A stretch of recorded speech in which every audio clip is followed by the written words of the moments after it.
Today's 962nd day to come share lessons on learn. I'm learning. I hope this will support your dreams. Your goals allow you to become the person that you want to become. Today I speak about consequences. Consequences. That means every single person takes action. Every single person says things. And based on that, we have some kind of consequences. Consequences could be great and consequences could be bad. And I think that we always need to understand that every single action, every single reaction, every single saying that we do is having some consequences. A lot of times I think that consequences is seen as a bad thing.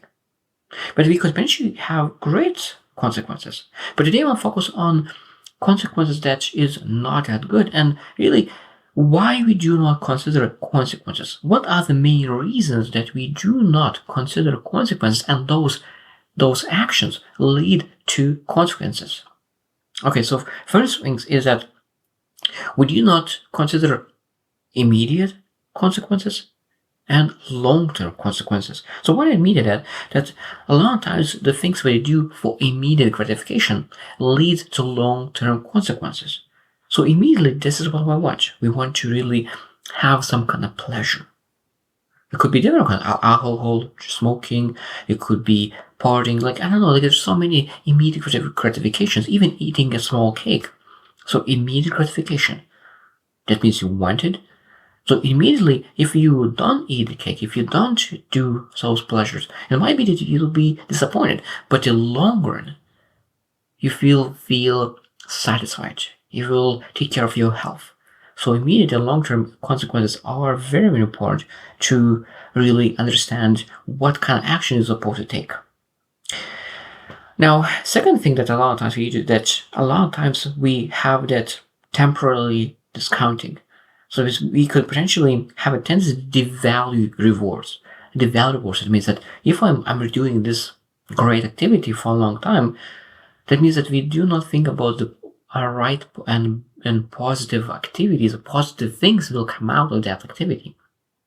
So we devalue actual reward. And because we devalue actual reward, we're doing the things in a wrong way today. Number two that we need to really understand is that cognitive dissonance. What I mean by that is that we rationalize our behavior to align to our desires. So rational our behavior to align with our desires, because our desires sometimes is not good, because our desires are temporally based again. We want right now something that is not healthy. So we rationalize that.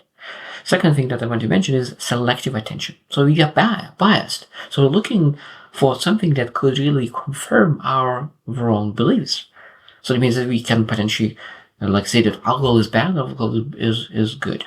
So if we want to select information, we'll look into, like if we say that we want to drink alcohol every single day, so we'll be selective information that says that alcohol is great.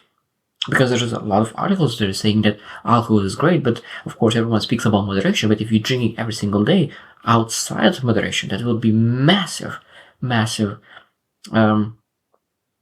disappointment to your health.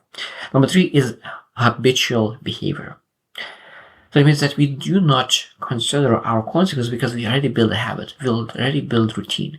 And sometimes we do not question our routines. We don't question the things that we do every single day because we already have that habit. We don't think about it because we do it no matter what. And of course, because we are not aware of the consequence of that behavior. So that's why we need to always review and be aware of what kind of actions do we take on a daily basis without thinking. And of course, we need to understand that what are our comfort zones, because our comfort zones lead to massive consequences that we do not consider.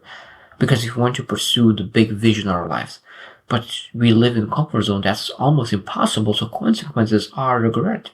So comfort zone is always bringing some kind of consequences. And the most important one is regret. Number four is social and environment influences. It could be that peer pressure. Peer pressure could be positive and negative.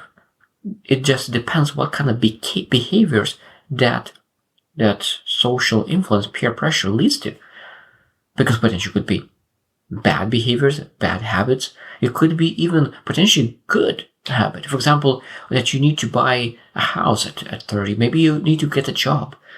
those theoretically are the things that potentially could look good, but potentially could be very bad for other, because every single person is different, every single timing is different, every single career is different, every single needs is different, vision is different. So you're not able to say that you need to find a job, you need to start a business, you need to buy a house. Those are very, very individual things that every single person needs to understand and be aware and reflect for themselves. And the same environment. That means that it could be that we look into an environment that in that environment could be a lot of negative things. And we could pray to start to, because we see those things on a consistent basis, we start to see that, or maybe start to tolerate. So an environment will dictate what we tolerate. If you don't see things, you say, okay, this is not what it's supposed to be. But when you start seeing every single day, sometimes you normalize things that are never supposed to be normalized. Number 5 is emotional factors.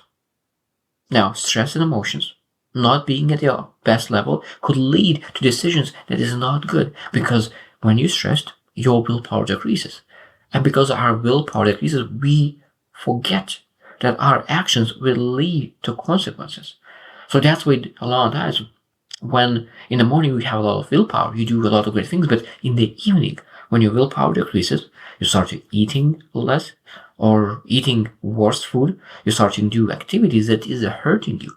So being able to really understand that stress is a massive thing, and we need to be very careful in making decisions when we're stressful, when we have anxiety, and work very hard to reduce that stress before making a decision, just to make sure that we don't make mistake.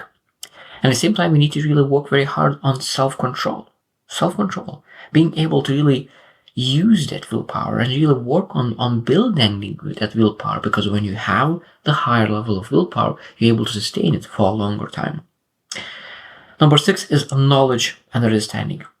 So depth of understanding will lead to better choices, because we know what kind of consequences. Because sometimes it maybe we have behavior without understanding where it will lead. What kind of consequences will happen if we will take this action? Because we need to be able to really look into the future. If I'm doing this every single day for next 10 years, what will happen? What will happen? I think when we have that depth of understanding and be able to really ask for other people's perspective, what do you feel will happen if we will do this action for next 10 years?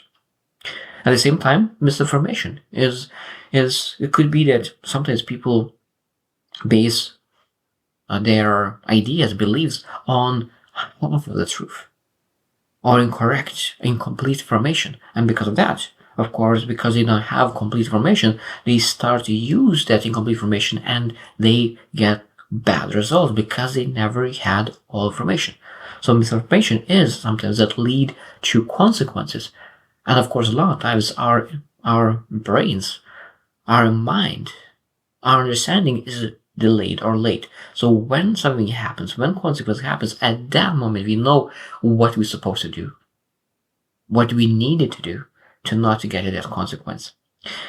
And number 7 is perceived effectiveness. A lot of times people quit on their behavior and they do the wrong behavior. They know about the consequence, but they still do that because they do not have any hope. They don't have any hope to make things better.